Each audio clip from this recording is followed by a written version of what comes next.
Good morning, Europe. It's Friday, the 8th of June. Our top stories for you. 6 against 1.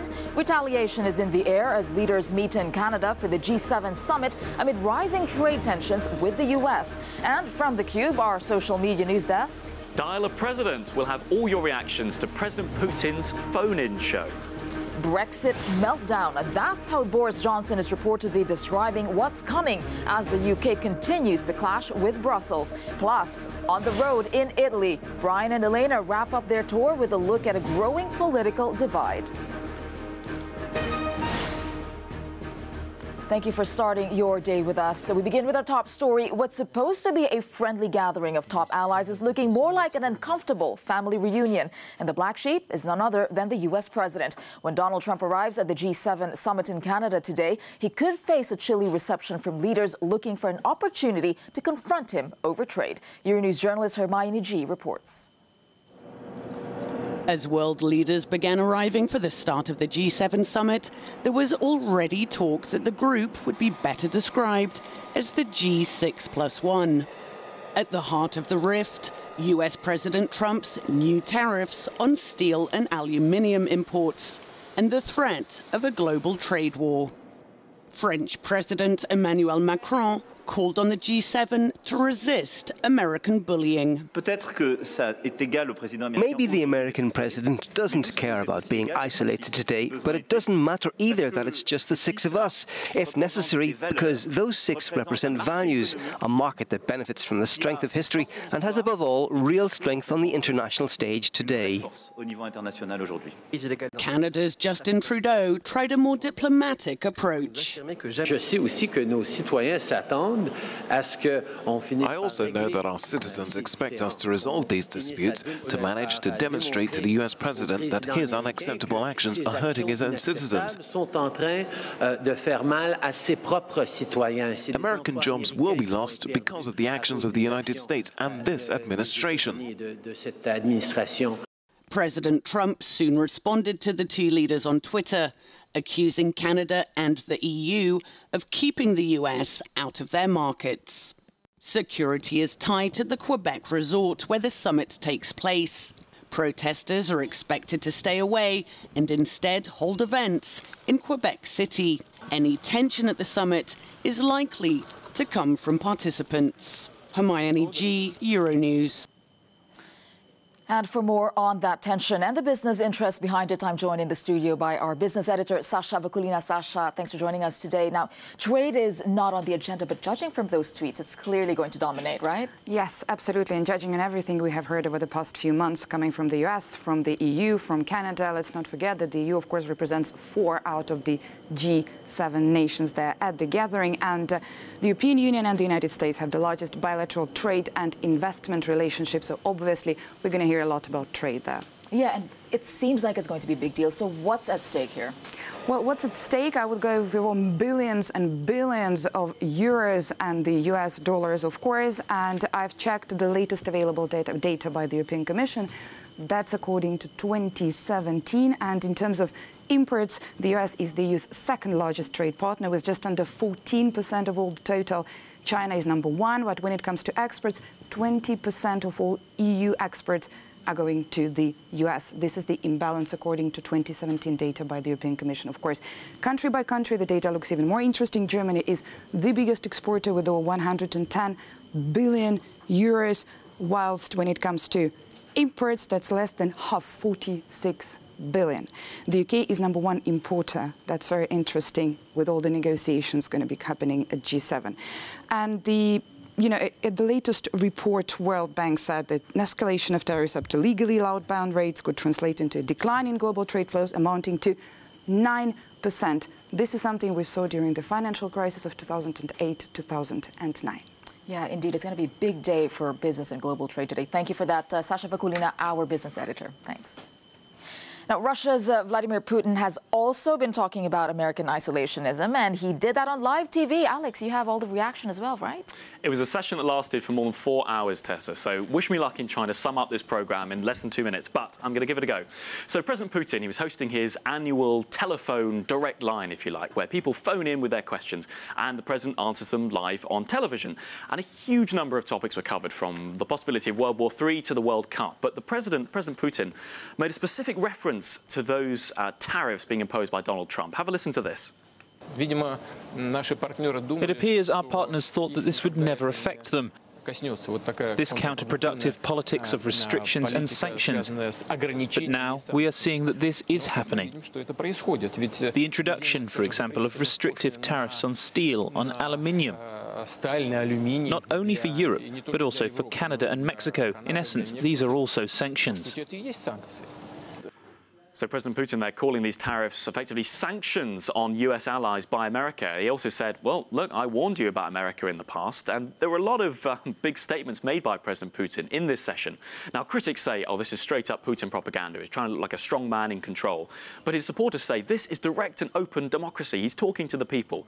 So what did you think? Let's have a look at some of the comments. This is a meme that was actually addressed in the programme. It's President Putin here filling up his car, and the caption here is, gosh, those gas prices. Now, that's quite an interesting point that Oliver Carroll picked up. And yes, while they did talk about World War III and these things, he said, hang on a minute, this wasn't all blockbuster stuff. It's often stated these sessions are scripted, he says. Well, we just had 10 minutes on petrol policy. I want to talk to the scriptwriters.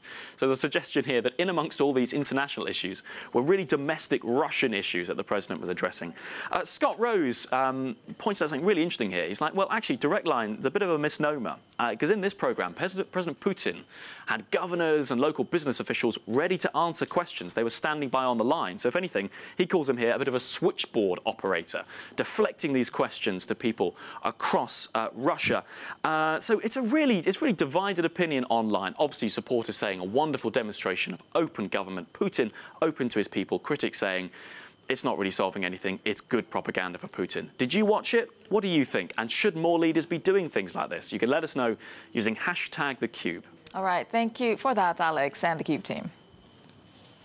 Now, their first meeting hasn't even taken place, but Donald Trump is already dangling the possibility of inviting Kim Jong-un to the United States. The U.S. president says he could invite the North Korean leader to the White House if their Singapore summit goes well.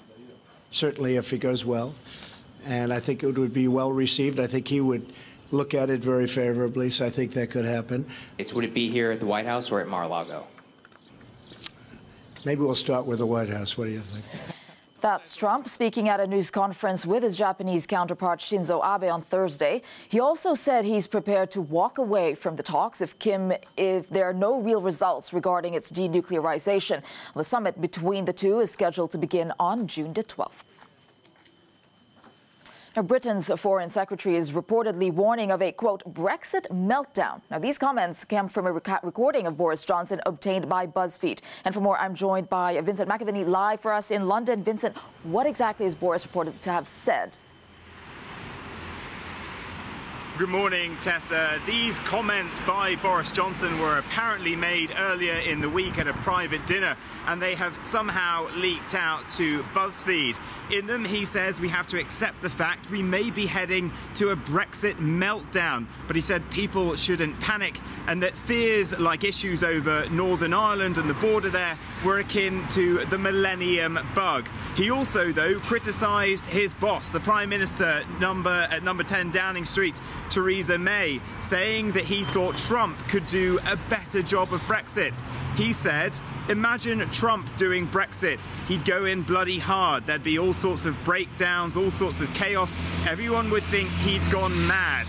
But actually, you might get somewhere. It's a very, very good thought. Now, he didn't stop there. He was also critical of the Chancellor, Philip Hammond, who said, he said of him, the Treasury is the heart of Project Remain. Now, in the quote, he said they don't want any disruption to the economy, so they're sacrificing all the medium and long-term gains out of a fear of short-term disruption. The fear of short-term disruption has become so huge in people's minds that they've turned into a a quivering wreck. Now, in a normal time period, if these comments came out made by a foreign secretary, he might be a quivering wreck because he'd be worried about his job. But I think Theresa May at the moment is in no position to be getting rid of Boris Johnson despite these critical comments. Yeah, Vincent, are we expecting any fallout from these comments?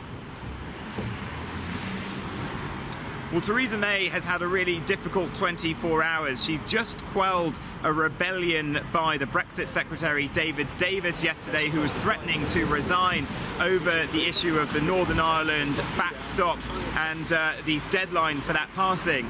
The Prime Minister changed her mind in the end on that. But Boris Johnson, you've got to remember, he has always wanted to be here at number 10 Downing Street. It's curious how these comments have come out, and you've got to wonder, do they do him any harm? Is he lining himself up in case Theresa May gets into real difficulty next week with the so-called Super Tuesday vote on Brexit? Indeed, we do learn a lot more from these comments made in private, right? Thank you for that, Vincent McAviney, live in London. The search for survivors from Guatemala's deadly Fuego volcano eruption has been suspended. Authorities say conditions are too dangerous for rescue workers. The death toll has been gradually rising and now stands at 109, with hundreds still missing. And there's growing anger over the pace of the recovery and aid operation. The government says a communication breakdown between emergency officials and volcanologists delayed evacuations from the surrounding area. The eruption has affected the lives of 1.7 million people, and 12,000 have been evacuated from their homes. And still to come for you on Good Morning Europe, we're back in Italy for the last leg of our All Voices road trip. Our correspondents Brian and Elena discover the internal struggles and divisions that led to a political sea change. And now for your weather. You're watching Good Morning Europe. Our top story: tensions over trade are casting a dark cloud over world leaders gathering in Canada. With the U.S. isolated, some are calling it the G6+1 summit. Now, it's the first G7 summit for Italy's new Prime Minister, Giuseppe Conte, a law professor now leading an unusual alliance between the far-right League and the anti-establishment Five Star Movement. And to understand the reasons behind the rise of these two populist parties, our correspondents Elena Cavallone and Brian Carter have been on the road all week across Italy, and their last stop is in Milan. Here's their report. So we're now heading to our final destination in Milan. What are we going to find there? We're going to see the difference between the city, where people still believe in traditional parties such as Forza Italia or Democratic Party, while in the hinterland, where the League was born, small entrepreneurs have strong anti-European views on fiscal and budget policy and ask for more autonomy from Rome. As soon as you enter Pontida in the outskirts of Milan, you know this is League territory. This warning says we are the masters of our home, and other signs in support of the far-right party are scattered across town. But whilst it was easy to find people ready to be interviewed elsewhere in Italy, we had a much harder time here. Non è interessato. He's this song, he doesn't want to. All our attempts bore the same results. In the end, it was at a local bar that our team finally managed to find a League supporter ready to go on record. Lombardy and Veneto are the pillars of the Italian economy. I don't want to discriminate against anyone, but Italy cannot rely only on Lombardy and Veneto. From my point of view, those who created Europe didn't want it like it is now, as in the end, we're Germany's slaves, 100%. His comments reflect a wider perception in this land of small and medium-sized companies. A short drive away in Milan, opinions are very different. This is the financial capital of Italy, and the central-left Partito Democratico, or PD, now the main opposition party in parliament, still rules the city. Many people here believe the PD is a better alternative to the current government, support the European Union, and are worried about the direction their country is taking. So these two parties that are now at the government, I don't really feel represented by them. They're very anti-Europe, and also they were fighting until maybe 2 months before the election, so I don't get how they can now work together. I don't think the PD is the best party, but compared to other parties that are part of the government, it might be the best choice. The situation is a bit similar to that in the US, where you had Hillary Clinton and Donald Trump. None was the best choice, but one of them is taking the country in the wrong direction, especially in the world we live in today.